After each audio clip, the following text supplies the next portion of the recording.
Hey everyone, it's Gabby and Danny and Manny, and you're listening to Oye, Let's Talk. So today we're talking about voting matters, period, as Cardi B would say. I'm just saying right now, amongst us, we are taking a stance that when you cast your ballot, you are having your voice heard and you are weighing in on the issues. So today we're going to talk about not only why your vote matters, but how you can push others to get to the polls as well.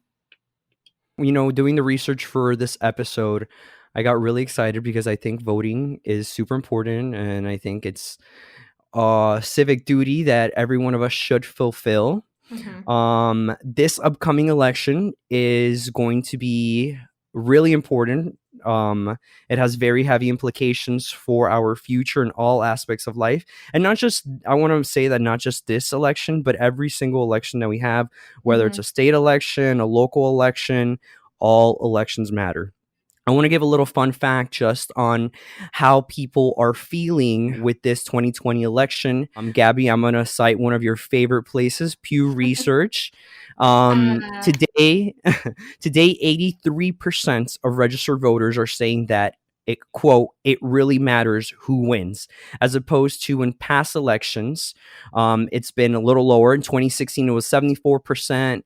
Back in 2012, it was 63%. 2008, 63, in 2004, 67%. So it seems like the average is about 60. This year's election, we're definitely seeing higher interest in what our elections entail. These statistics say that people believe the outcome is more important than ever. Is that what you're saying? Yes, I think the way that Pew Research asked the question was, do you think it matters who wins? Whereas, voter apathy could be like, no, I really don't care who wins. I think more than the majority of people, 83% of people are saying the outcome of this really matters. Okay, but to play devil's advocate here, I think that, obviously polls are skewed. We know this based on the 2016 election. We know this as a fact. There's a very small percentage of people who actually fill, the polls out. And based off of that, you can already tell that the people that are interested in participating in the polls are people that are interested in voting in general.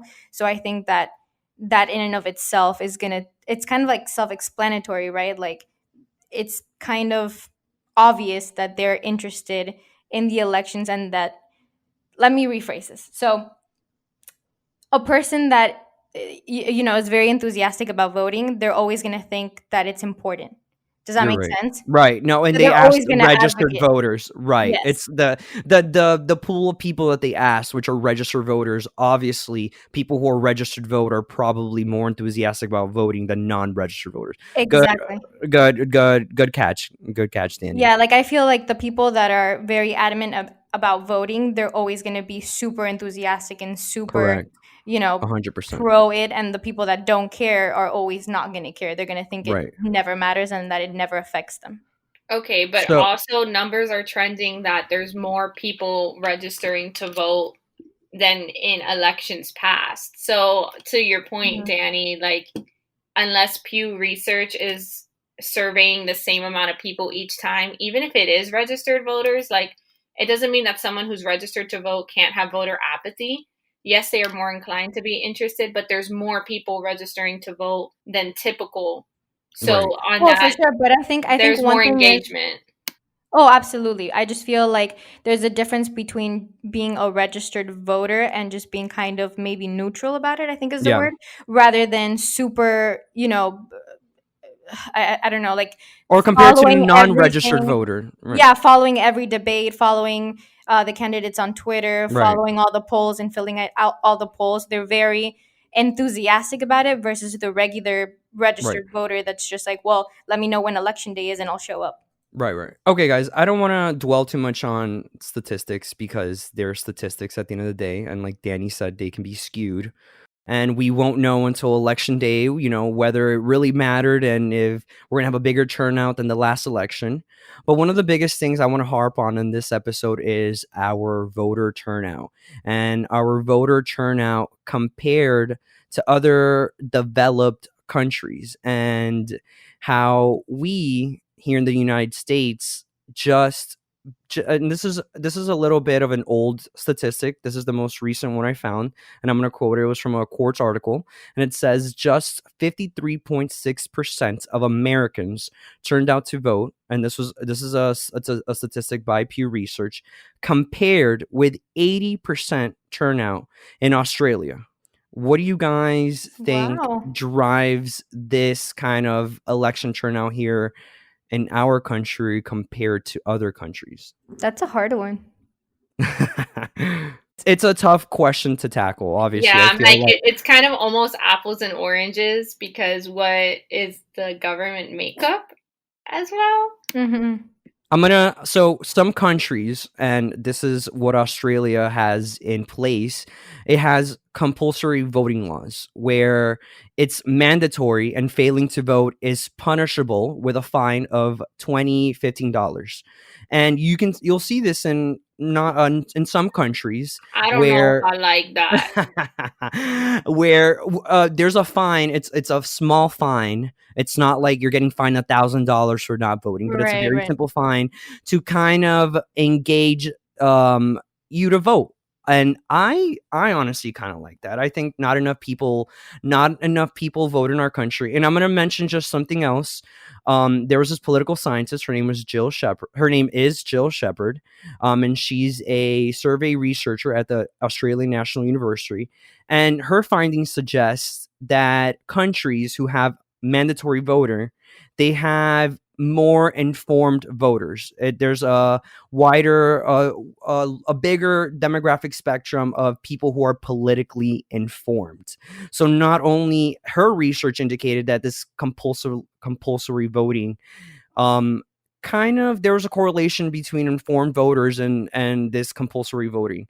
I know here in the States, I feel like a lot of people be like, that's infringing on my rights, or like, why am I being forced to do this? I can see a lot of people complaining about it, but I think this would be great, honestly. I don't know about you guys. I mean, I think the fact that we live in a democracy makes us stand out for sure. I think that it is a privilege to vote, as many would say. I think there's also different types of voters. Like, I think in 2016, we saw a lot of voters that were like voting against a certain candidate and not necessarily for a candidate.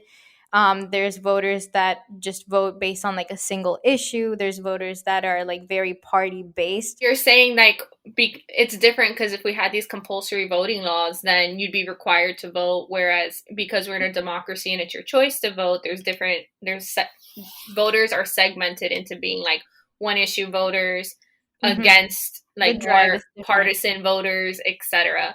So I do see your point. I was gonna say, like, if we had compulsory voting laws, like I could see the merit in it, because even though voting is a privilege, I don't feel like everyone treats it as such. For sure. But I do, however, know what taking an exam feels like and being unprepared for an exam feels like. So I could see how people in other countries are more informed, because you don't want to go to the ballot box and be like, oh, I really don't know what any of this is. Because it can be confusing. Like at the end of the day, they act like voting is as easy as just showing up to the polls and filling out a bubble, which at its most basic form it is. But it's very intimidating to like read the amendments or understand 100%, what yes and no means. Yes. Dude, it's crazy. Or like, I think some people aren't super aware about their local governments, like a property appraiser. Why would a college student be concerned about voting for one of those in a county? And that's just speaking at the local level.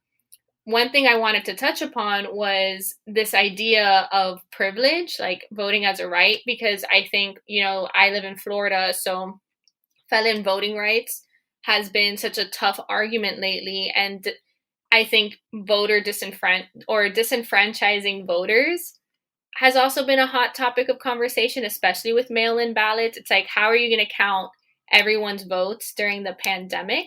And then whose votes count and who needs to wait, or like who has barriers to cross before they can vote. So 100%.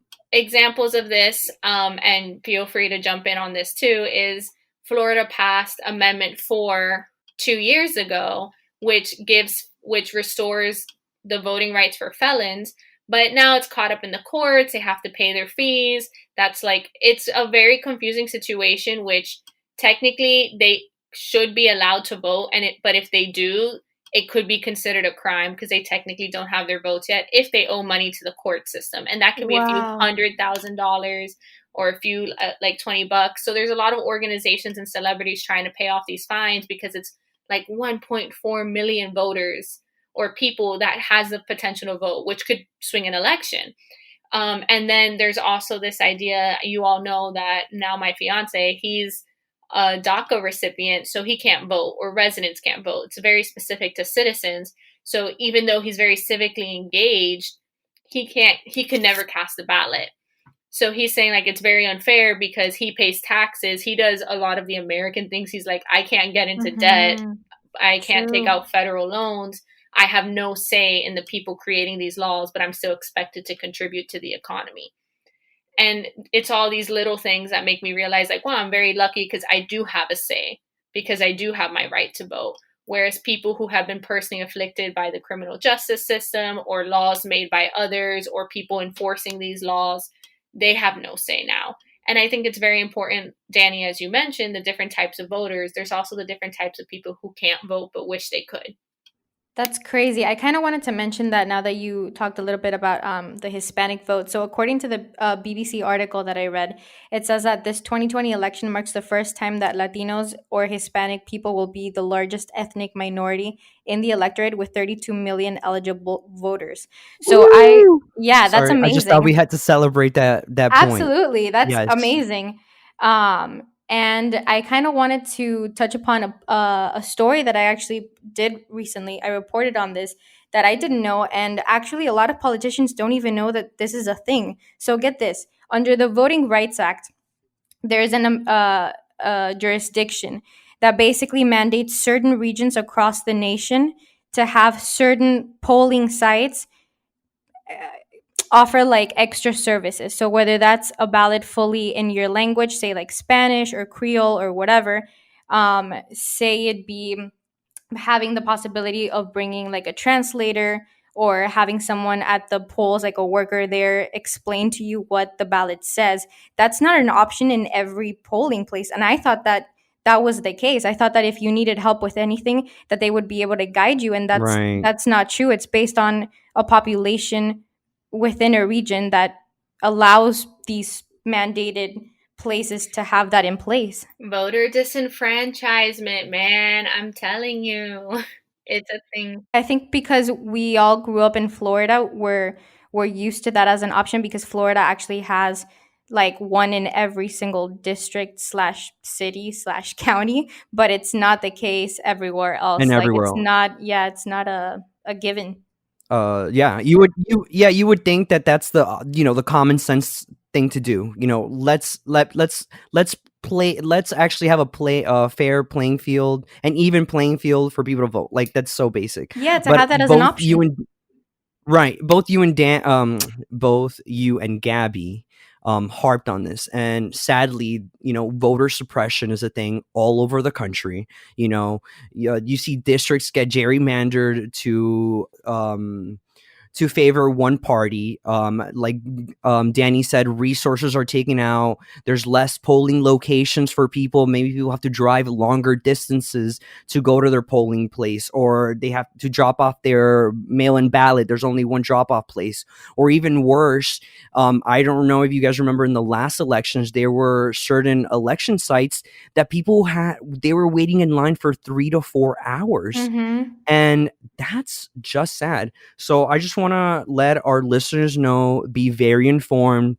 If your state has early voting, take advantage of early voting. If you have not requested your mail-in ballot, make sure you request it and postmark it by the date that it should be. Just be as more informed as possible. And if you know other people don't have those resources to be informed, like your family, your parents, older, your grandparents, be that source of information and help them get to the polls. So that actually brings us to our next point. One thing I wanted to mention is mail-in voting. So right now, because of the pandemic, some people are concerned about being in public or being in crowds, and that is perfectly 1,000% okay. Like, health should be a concern, but you shouldn't have to put your health at risk to exercise your right to vote, right? So mail-in ballots have become part of the national conversation. And essentially what it is that you get your ballot in the mail, you fill it out, you have to make sure your signature matches by whatever's on file at the DMV or whatever signature the state has on file for you. So that's something you need to double check your driver's license and such, and then send it in a timely manner, hoping that it makes it back to your supervisor of elections office to be counted with your county. And you sorry, I just want Go to on. interject really quickly. You can also, like, if you don't want to mail it per se back, you can also drop it off at certain polling places that have the drop box option. Yes, so that actually goes back to our other point for a little bit, and I wanted to bring this up, Manny, that there's been a lot of argument across the nation about how to deal with mail-in ballots, which you would think, personally, I never like really paid much attention to them until this election. But Same. even in Texas, they're saying that they want one polling location in each district, in each county, to be able to collect mail-in ballots. Just one? Yeah, so think about how large Texas is, how large their counties must be, and you can only drop off your mail-in ballot at one polling location within a county. So that makes it, going back to Manny's point, like how far you have to drive, how accessible it is. Is it better to mail it at that point, but you know it might take a few days? So there's a lot of concern and distrust in the election system, which I think a lot of distrust kind of more stemmed, I would say, from the 2016 presidential election, Russian interference. Whether you have that distrust in the system or not, it doesn't mean that you shouldn't be able to cast your vote. So just make sure you know your rules for your county. And it's as simple as going to your supervisor of elections website or calling their office and asking what the best approach is or what available options are around you. Because even though no one can tamper with your ballot, there are opportunities for you to drop it off maybe at not your polling location, but the polling location closest to you, or for you to mail it in. And then they have not necessarily, I want to say like a grace period, but they'll let you know like it needs to be in obviously by election day, 5 p.m. Like what would happen? How do you fill out a provisional ballot if it doesn't go in? There's a lot of options to it. But anyway, I'm just rambling. Let's go into the whole mail-in ballot situation and voter turnout. Since we're talking about mail-in ballots, I just want to mention a few facts. You will hear the word absentee ballots, and then you'll hear vote by mail ballots. They're both the same thing. They're just interchangeable. You know, it's literally the same thing. And I want to mention because our president has been making some false statements about vote by mail ballots, and that he's saying that there's going to be some type of voter fraud from the amount of mail-in ballots that are going to be received in this election. And there's no evidence at all to indicate that mail-in ballots create some form of election fraud, nor do mail-in ballots help one party over another. Of the 16 states where more than half of voters voted by mail in the last presidential election, Mr. Trump won 9 of them.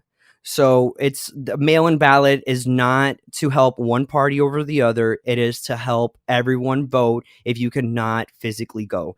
Don't let anyone scare you into, thinking that a mail-in ballot is not legitimate. And on the contrary, it's very safe. And, if you don't feel safe going to the polls, go ahead and exercise that right. I also want to point out really quickly that if you have requested your mail-in ballot and have not yet received it in the mail, that is perfectly normal, is what I was told. Actually, I just received my mail-in ballot yesterday, and I was so happy because I freaked out thinking that it got lost in the mail or that it got sent to the wrong house, because that has been happening in few isolated cases here and there. So I actually emailed the Maryland Board of Elections, and I asked them about it, because online you can actually check the status of where it's at, if they've received your request, if it's in process, if it got sent. And mine had said sent for the last 2 weeks. Mind you, I ordered it 4 weeks ago. So just know that USPS is taking a little bit of its time because there's been delays. And I just wanted to mention, for the record, our president did mail in his vote as well. So if he feels like his vote can be mailed in, yours can be too. True. And This is very true. and that goes to, how do we get more people to vote, y'all? Like Danny mentioned, Hispanic Latinos are now like one of the largest voting blocs, and we're rapidly growing. There's multiple issues that we care about. I know the pandemic is going to be like at the forefront of a lot of people's minds. Immigration is not necessarily a Hispanic Latino issue, but yes, it's something some people may be concerned about. But I would argue healthcare, the economy. How do we get people to use these issues to make sure they are casting their vote?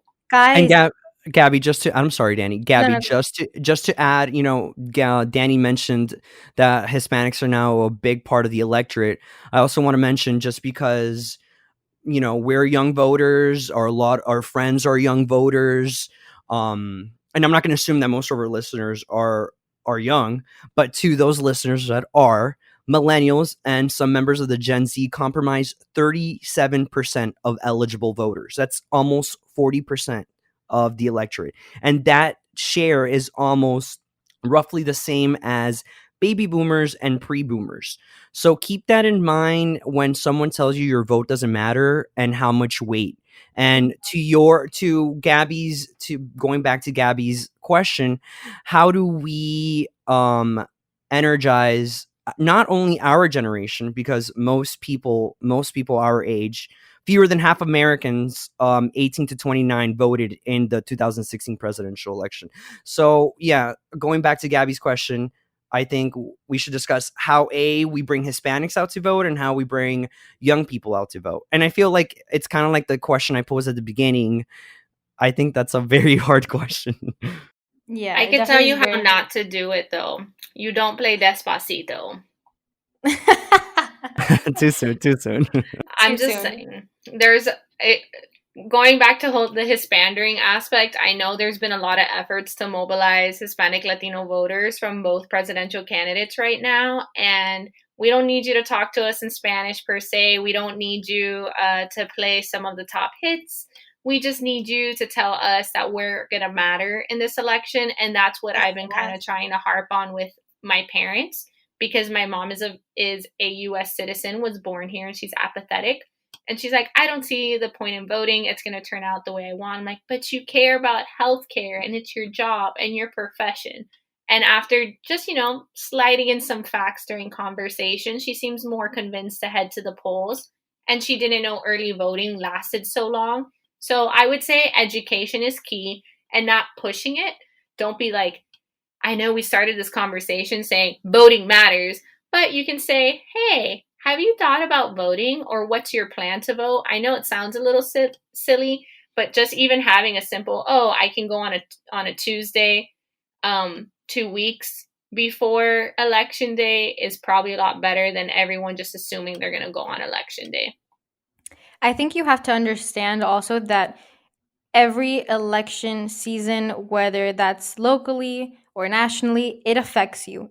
Even if you think it doesn't, it absolutely does. Because anything from, like you mentioned, Gabby, from healthcare to infrastructure to, there's a pothole in the street that I drive to work every day and I'm fed up with it, to construction, to the need for increase in paychecks for teachers, for example. Anything that has to do with everything that surrounds your life is affected by the people that control 100% it and are in power. So like, you have the power to decide who gets elected. That's huge. And you also have to remember that there's a lot of people who wish they could vote and they can't. You're representing those people that also have a voice, but sadly do not get counted because they are ineligible to vote. Danny, I love the way you described that, because I use the same tactic when I convince people to vote who usually don't vote, where literally voting affects everything around you. Literally, like you said, your paycheck, the environment, how clean your air is, how cheap your food is or expensive, everything. You can literally look around your room, look around your city, look around anywhere, and there are laws dictating everything. And Gabby, I'm gonna go against you. And you were taking you were like, take a nice approach to let people to vote. No, Bam. I am for soul. Like, you need to go out and vote. Like, it's important. Why are you not? There's no excuse. I feel like there's no point in sugarcoating the topic and pleading people. No, it's like a serious issue. Like, why are you not voting? This is why it's important. And if the person's not realizing how important it is, then it's like, you need to stress that. Not like, oh, what's your plan? And it's like, no, this is what you Even need to do. Go sign up here. This is your polling location. even services like Uber and Lyft are offering to drive you to the polls for free. So I would check that out as well. Like if for whatever reason transportation is an issue, well, it's not. So there really is no excuse for that. I think the problem is like trying to energize the apathetic people. Like someone, for instance, like my mother, she's been able to vote in more elections than I ever have in my lifetime. So how do I motivate someone like that to go? And, I don't want to start an argument. I realize that's not always the best tactic with someone who's already made up their mind for decades. Yeah. And I just realized going this almost the slow approach, because I do agree, Manny. Like I do feel like some people who realize it's important to you, if people are invested in you as a person and they value what you think and what your opinions This is are, true. Right. then I think that approach is going to work out great. Like I truly value, I obviously love my fiance, and he's very distraught at the idea that some people are wasting an opportunity he wishes he had.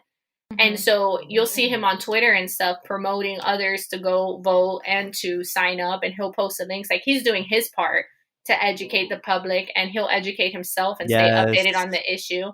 But at the end of the day, I value him as a person. So even though his voice may not be counted, I want to be able to like contribute to his well-being too. And with that being said, I realize like other people need to be more emotionally invested or just need to be more educated, because again, it's not easy. It's not as simple as like, it takes time out of your day. It takes time out of your typical routine. And you just have to show people that it's not as much time as you may think.